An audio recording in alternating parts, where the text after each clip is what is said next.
मेरे YouTube channel astronaut पर आपका स्वागत है। नमस्कार, मैं हूं नरेश कुमार। सबसे पहले उन दर्शकों का धन्यवाद जिन्होंने पेज को सब्सक्राइब किया है, पेज के वीडियोस को शेयर कर रहे हैं, लाइक कर रहे हैं और कमेंट बॉक्स में हमें अपनी राय भी लगातार भेज रहे हैं। बात करेंगे नवंबर महीने के राशिफल की और आज बात होगी धनु राशि के जातकों की।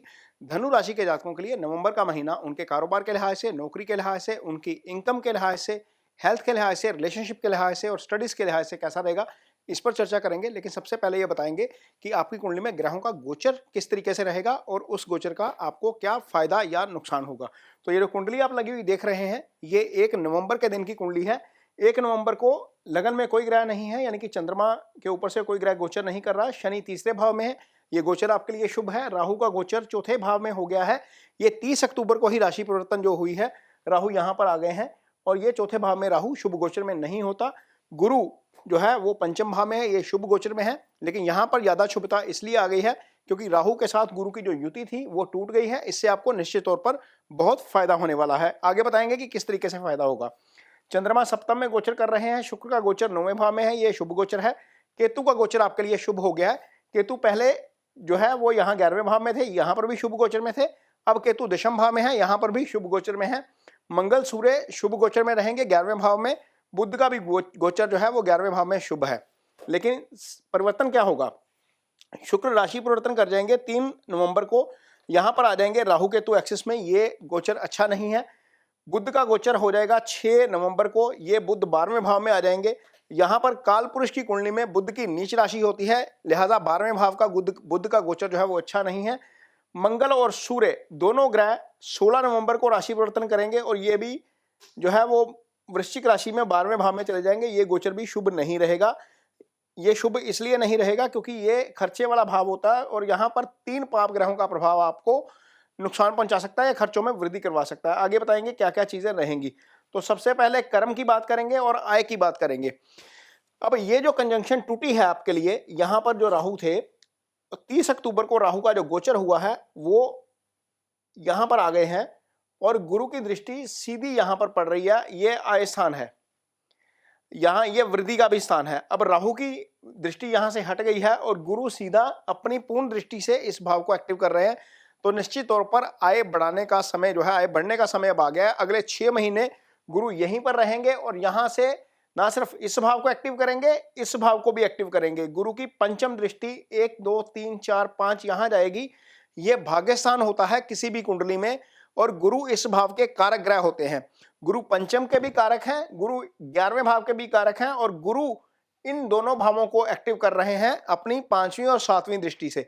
गुरु की 9वीं दृष्टि जा रही है आपके अपनी राशि के ऊपर, ये गुरु की मूल त्रिकोण राशि है।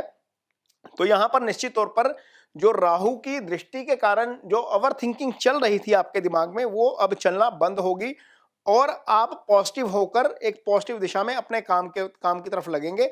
नए प्रोजेक्ट शुरू कर सकते हैं, नए काम शुरू कर सकते हैं, आगे नौकरी की नई की संभावना बन सकती है। तो निश्चित तौर पर कर्म के लिहाज से, कारोबार के लिहाज से, इनकम के लिहाज से नवंबर का महीना गुरु की शुभता के कारण बहुत अच्छा जाने वाला है।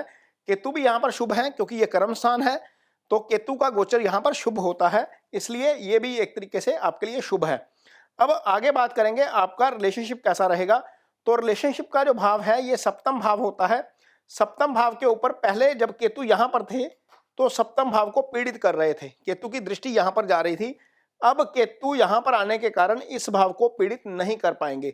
शनि इस भाव को नहीं देख पा रहे, केतु राहु इस भाव को नहीं देख पा रहे और आपका जो मंगल है, मंगल भी इस भाव को नहीं देख पाएंगे। मंगल की दृष्टि यहां पर अष्टम दृष्टि पड़ेगी खैर, लेकिन और कोई भी ग्रह इस भाव को पीड़ित नहीं कर पाएगा। इसका मतलब यह है कि यदि आपके पार्टनर को कोई हेल्थ इश्यू चल रहा था या पार्टनर के साथ कोई कॉन्फ्लिक्ट चल रहा था, तो वहां पर चीजें अब ईज आउट होनी शुरू हो जाएंगी। कोई बहुत ज्यादा लंबा कॉन्फ्लिक्ट नहीं रहेगा। मैरिटल लाइफ जो है वो आगे आगे बेटर होती जाएगी क्योंकि ये जो दृष्टि है ये हट गई है एक तरीके से और सिर्फ मंगल है यहाँ पर। और उसके लिए आपको थोड़ा सा अपना टेम्परामेंट कंट्रोल में रखना पड़ेगा। यदि टेम्परामेंट कंट्रोल में नहीं रखेंगे तो चीजें थोड़ी सी बिगड़ सकती हैं। गुस्से से काम मत लीजिएगा। केतु की दृष्टि वाणी वाले भाव के ऊपर है और ये भाव जो प्रभावित होता है तो निश्चित तौर पर हम ओवर रिएक्ट कर जाते हैं। सिचुएशन को देखिए, उसे असेस करिए, ओवर रिएक्ट ना करिए, रिस्पॉन्ड करिए, उससे चीजें बिल्कुल सामान्य रहेंगी। अदरवाइज 7th हाउस जो है वो बहुत ज़्यादा पीड़ित अब नहीं रहा है। इसके अलावा यदि हम सिंगल्स की बात करें तो 5th हाउस में सिर्फ गुरु का गोचर है। गुरु अपनी राशि को भी एक्टिवेट कर रहे हैं और गुरु जो है वो इनकी दृष्टि एक जा रही है 11वें भाव के ऊपर। शुक्र जो है वो फिलहाल राहु केतु एक्सिस में है, जो कि मैरिज के कारक ग्रह होते हैं, रोमांस के कारक ग्रह होते हैं। जब तक शुक्र यहां नहीं आते, शुक्र और गुरु आमने सामने युति नहीं बनाते, तब तक सिंगल्स के लिए रिश्ते वाला सीन जो है वो नहीं बनता। शुक्र नॉर्मली 27 दिन में राशि परिवर्तन कर जाते हैं। इसका मतलब यह है कि अगले महीने या इसी महीने के अंत में, नवंबर महीने के अंत में आप देखेंगे जब शुक्र यहां पर आ जाएंगे तो निश्चित तौर पर सिंगल्स के लिए भी खुशखबरी जो है वो बननी शुरू हो जाएगी और सिंगल्स को भी जो है वो शादी जो है वो होती हुई नजर आएगी, क्योंकि बुध भी यहां से राशि परिवर्तन कर जाएंगे। बुध यहां पर आएंगे। बुध आपकी कुंडली में 7वें भाव के स्वामी हैं और गुरु की एक्टिवेशन में आ जाएंगे दृष्टि से, तो निश्चित तौर पर योग खुलेंगे उन लोगों के लिए जो शादी के लिए रिश्ता देख रहे हैं, भले ही वो लड़का है या लड़की हैं। तो नवंबर महीना सिंगल्स के लिए भी बेटर रहने वाला है। जहां तक सेहत की बात है, सेहत के लिहाज से थोड़ा सा आपको सतर्क रहना पड़ेगा। खास तौर पर स्टमक से रिलेटेड इशू आपको देखने को मिल सकता है नवंबर महीने के दौरान। उसका कारण यह है कि 16 नवंबर के बाद मंगल, सूर्य ओवरऑल हेल्थ के कारक होते हैं।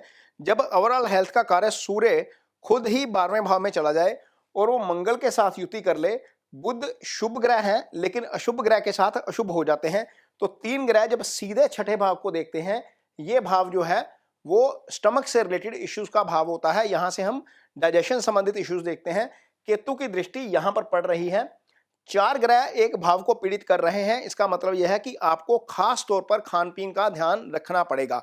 इसके अलावा किसी के भी विवाद में, अनावश्यक विवाद में मत पड़िए। ये भाव बीमारी के साथ साथ लिटिगेशन, एलिगेशन और कंट्रोवर्सी का भी भाव होता है, इसलिए विवाद से बचना भी जरूरी है। आगे बात करेंगे स्टूडेंट्स की। स्टूडेंट्स के लिए स्टडीज कैसी रहेंगी, तो गुरु का 5वें भाव में गोचर करना बहुत अच्छा है। 5वां भाव हायर स्टडीज का भाव होता है। 5वां भाव स्टेट ऑफ माइंड होता है।